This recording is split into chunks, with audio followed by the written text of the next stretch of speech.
आइए हम अपने जीवन के लक्ष्य की ओर आगे बढ़ें। अपने जीवन का लक्ष्य है ऐसे ज्ञान की प्राप्ति जो हमें मदद करे जोड़ने के लिए। किसी से जुड़ना है, ये क्वेश्चन है, प्रश्न है। सबसे पहले सिर से पैर की अंगुली तक अपने अंदर जितनी रचनाएं हैं उनसे जुड़ना है, क्योंकि जब हम अपने से जुड़ते हैं तभी हमें ज्ञान होता है कि हम औरों से कैसे जुड़े। जब अपने से जुड़ने की क्रिया गलत होती है तो औरों से भी जुड़ने की क्रिया गलत हो जाती है। इसीलिए कहा गया है आत्मज्ञान होने पर परमात्मा ज्ञान स्वतः हो जाता है। तो अपने से हम क्यों जुड़ें? क्योंकि अपना जो स्वरूप है ये संपूर्ण ज्ञान है। कौन सा ज्ञान? जो हम सोचे बना ले। पहले हवाई जहाज नहीं थी, हवाई जहाज बनाई गई, हेलीकॉप्टर बनाया गया, सैटेलाइट बनाई गई, न जाने क्या क्या हुआ। अंदर में था कि पल भर में हम कहीं भी पहुंच सकते हैं बिना समय खोए। तो इसका भी आविष्कार हुआ इंटरनेट का। इंटरनेट के आविष्कार में ये सिद्ध हो गया कि समय दूरी नहीं लगती है। सेल फोन से हम कॉन्फ्रेंस कॉल करें 10 देशों में एक साथ, वही आवाज़ जाएगी। ये नहीं होगा कि हम पूरब और पश्चिम के बीच में दूरी है 15,000 किलोमीटर, फिर उत्तर दक्षिण के बीच में दूरी मान लीजिए 20,000 किलोमीटर। कल्पना करिए। तो एक जगह से बात करिए, पूरब पश्चिम उत्तर दक्षिण जहाँ पर भी लोग बैठे हैं वहाँ पर हम एक ही समय में आवाज़ को पहुँचा सकते हैं। इसलिए सिद्ध होता है कि समय और दूरी नहीं है। इस चीज़ को याद करिएगा कि सिर से पैर की अंगुली तक इसमें वो ज्ञान है जो कल्पना करिए और बना लीजिए। और यही नहीं, बनाने के बाद उसकी सुरक्षा कैसे करिए, मेंटेनेंस कैसे करिए, ये भी ज्ञान है। यही नहीं, आवश्यकता के अनुसार उसमें परिवर्तन कैसे करिए, इसी को टेक्निकल तरीके से कहा गया है। ब्रह्मा विष्णु और शिव का ज्ञान, ब्रह्मा विष्णु शिव के अंदर विद्यमान शक्ति। अच्छी तरह से याद कर लीजिए कि जन्म के बाद जन्म हम बार बार ले रहे हैं अपनी इस शिक्षा की पूर्ति के लिए। हमें ज्ञान चाहिए। कौन सा ज्ञान चाहिए? सृजन का ज्ञान। कल्पना करिए कि घुटना खराब हो गया है, एक्सरे में एमआरआई में रिपोर्ट आ गई, अब घुटने का रिप्लेसमेंट होगा। क्रिया योग ध्यान ये सिखाता है कैसे घुटने को अपने अंदर ही बना लीजिए। जो घुटना यहाँ पर है कैसे रिपेयर कर लीजिए, कैसे हड्डियों को बना लीजिए, कैसे फेफड़ा, लीवर, हार्ट, आहार तंत्र, आँख, नाक, कान कैसे नया कर लीजिए। जब अंदर में आप बना लेंगे उसकी बात कुछ और है। बाहर कितना भी अच्छा बनाएं, घुटना, ये हड्डी, नी ज्वाइन वो अच्छी नहीं होगी।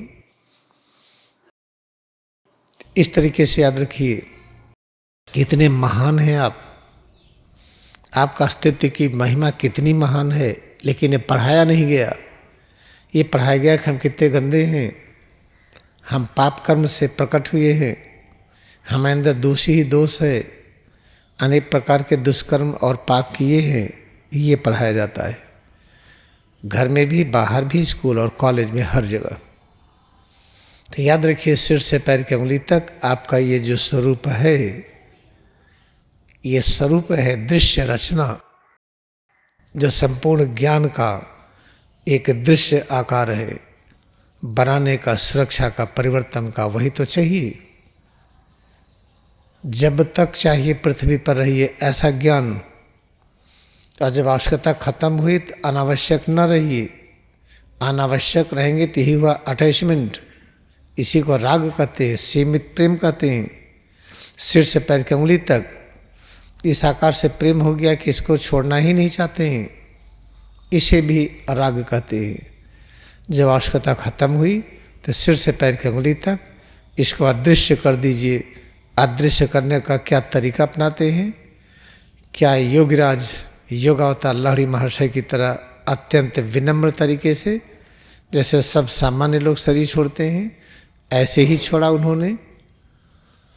स्वामी तीर्थेश्वर गिरी भी उसी तरह से पद्मासन में बैठ करके सामान्य रूप में छोड़ा, या परमहंस योगानंद की तरह क्रियायोग की महिमा को प्रकट करने के लिए शरीर को छोड़ के चले जाए, इसमें कोई विकार न हो, या और कोई अच्छा तरीका अपनाइए। जो चाहिए उस तरीके से जाइए। कबीर साहब की तरह, लोग कहते कबीर साहब का जाना ये कहानी है, कैसे कोई शरीर को फूल में बदल लेगा। आधा फूल दफनाया गया, आधा दाह संस्कार हुआ। तो इस तरीके से याद रखिए कि आपकी महानता अनंत और असीम है। ये पढ़ाया ही नहीं जाता है। स्कूल कक्षा में पढ़ाया जाता है कि आप 3rd डिवीजन है, 2nd डिवीजन है, 1st डिवीजन है, कैटेगराइजेशन किया जाता है।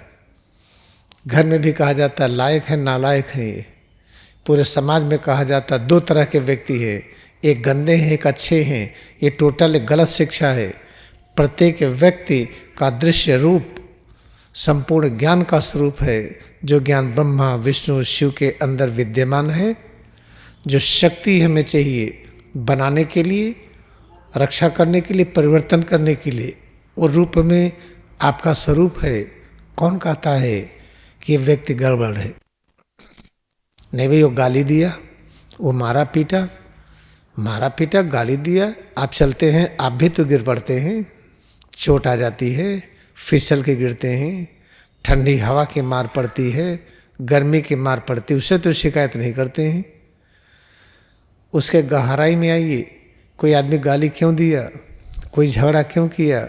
जब गहराई में आएंगे तो उस व्यक्ति के अंदर हीन भावना डाली गई है, तुम अच्छे नहीं हो, तुम गंदे हो, तुम किसी लायक नहीं हो।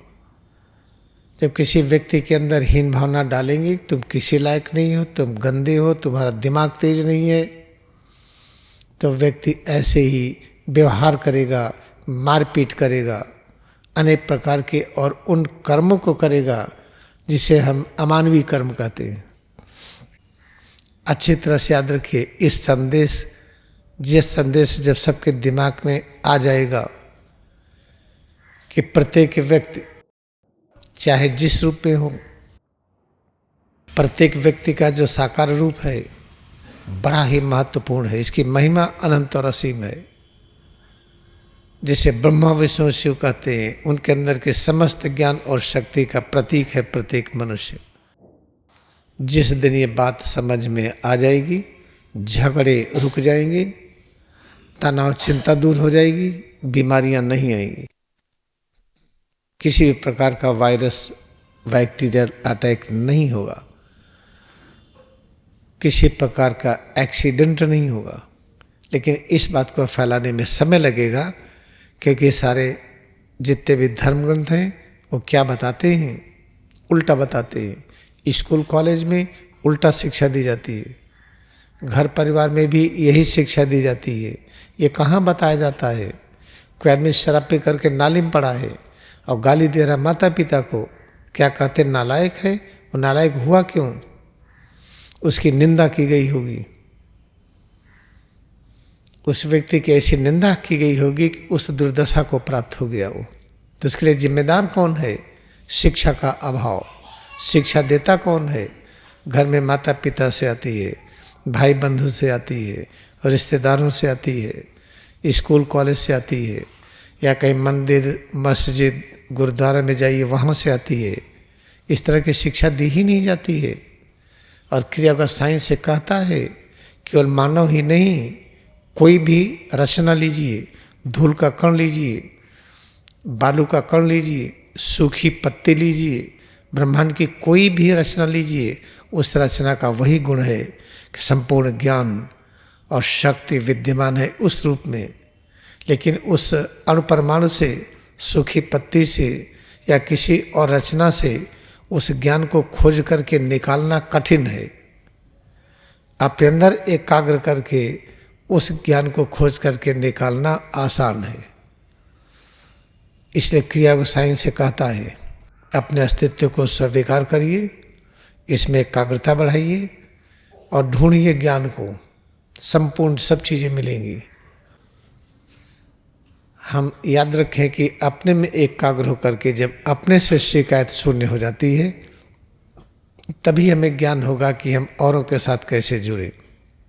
जैसे बैठे हुए, अब बैठे रहने में किसी किसी को क्या होगा, शरीर का पैर का कोई भी भाग शून्य हो रहा होगा। चलिए कल्पना करते हैं कि जो पैर नीचे है ये शून्य हो गया है, और ये पैर का ये भाग ठीक है, ये भाग ठीक है, दाहिने पैर का ये पंजा शून्य हो गया, छुइए तो पता नहीं चल रहा है, तो क्या कहेंगे? बड़ा आवश्यक है ये होना। अगर पैर शून्य होना बंद हो जाए तो बहुत बड़ा खतरा होगा। तो जितने तरह की अनुभूतियाँ होती हैं शरीर के प्रत्येक अंग में, सभी प्रकार की अनुभूतियाँ बहुत ही आवश्यक है। अब किसी अनुभूति से हम जब द्वेष करते हैं, किसी अनुभूति को कहते हैं कि ठीक नहीं है, यही है जो हमें दूर करना है। बैठे हैं, दाहिना पैर शून्य हुआ, कभी बायां शून्य हुआ, कभी यहाँ भारी हुआ, कभी वहाँ भारी हुआ, कहीं यहाँ खुजली मची, कभी यहाँ खुजली मची। जितनी अनुभूतियाँ हो रही हैं, प्रत्येक अनुभूति का महत्व अनंत और असीम है। कभी ना कहीं कि शून्य हो गया, हे भगवान ऐसा कुछ करिए पैर शून्य ही ना हो, कभी ना कहिए। सिर से पैर की उंगली तक इसमें जितने प्रकार की अनुभूतियाँ हो रही हैं, कभी मत कहिए कि अनुभूतियाँ ये गलत हैं। ये हम बस उसमें एकाग्र होकर के स्वीकार करने का प्रयास करें। कैसे स्वीकार करेंगे? वही है क्रिया योग ध्यान। करते जाइए। बहुत ही महत्वपूर्ण है जानना। शिकायत होती है पेट में गैस बन रही है, शिकायत होती है कि यहाँ जलन हो रही है, शिकायत होती है पता नहीं कैसा लग रहा है, शिकायत होती है कि आज का दिन अच्छा नहीं है। ये सब बंद करिए। सिर से पैर की उंगली तक स्वरूप में एकाग्रता बढ़ाते जाइए। जितनी तरह की अनुभूतियाँ हों उनको स्वीकार करिए कि यही सब कुछ है। शून्य हो गया, बहुत अच्छा। यहाँ शून्य नहीं है, ये भी बहुत अच्छा। उठ के चलने लगे, नहीं चल पा रहे, क्या हुआ? पैर शून्य हो गया था, कोई बात नहीं, बहुत अच्छा। इंतज़ार करिए, धीरे धीरे फिर आप चलने लगेंगे। दूर तक चले, क्या हुआ? पैर भारी हो गया, दर्द हो रहा है, बहुत अच्छा। नहीं चले, दर्द न हो। अगर ये हो जाए कि चले दर्द ही ना हो, 24 घंटा चलते रहें, 1 दिन 2 दिन, 1 महीने 2 महीने, 1 वर्ष 2 वर्ष, 25 वर्ष, जानते हैं खतरा हो जाएगा। शरीर में कड़ापन ढीलापन न हो, 2 प्रकार के परिवर्तन न हो, तो इस स्वरूप को दृश्य रूप में रख नहीं पाएंगे। अच्छी तरह से याद रखिए, जिस दिन सिर से पैर की उंगली तक अपने अस्तित्व से जो शिकायत हमारी है जब समाप्त हो जाएगी, तो ज्ञान हो जाएगा हम किस तरह से सबसे जुड़ें कि किसी को परेशानी न हो, हमें भी परेशानी न हो। इसलिए क्रिया विज्ञान की बहुत आवश्यकता है। इसका पाठ्यक्रम किसी कॉलेज स्कूल में नहीं है। इसका पाठ्यक्रम किसी कॉलेज स्कूल में अभी संभव ही नहीं है, क्योंकि जहाँ सब उल्टी पढ़ाई हो रही हो, उसी कॉलेज में कोई सीधी पढ़ाई पढ़ाए तो समझ में नहीं आएगा। इसलिए क्रिया विज्ञान का एक अलग से ये स्थान है जहाँ पर ये पढ़ाया जाता है।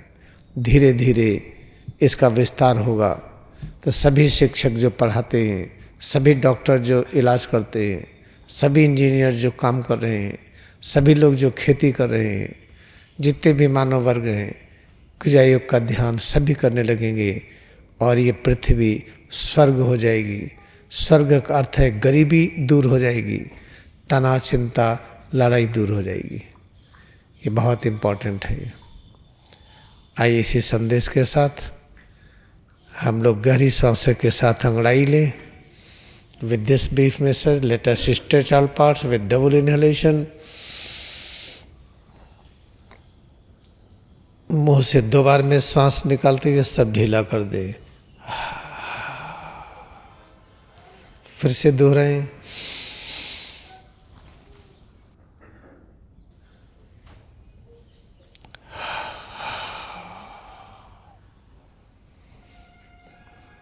अब क्रिया योग ध्यान में अपनी भक्ति को नमन करें। Let us bow down to our devotion in Kriya yoga meditation.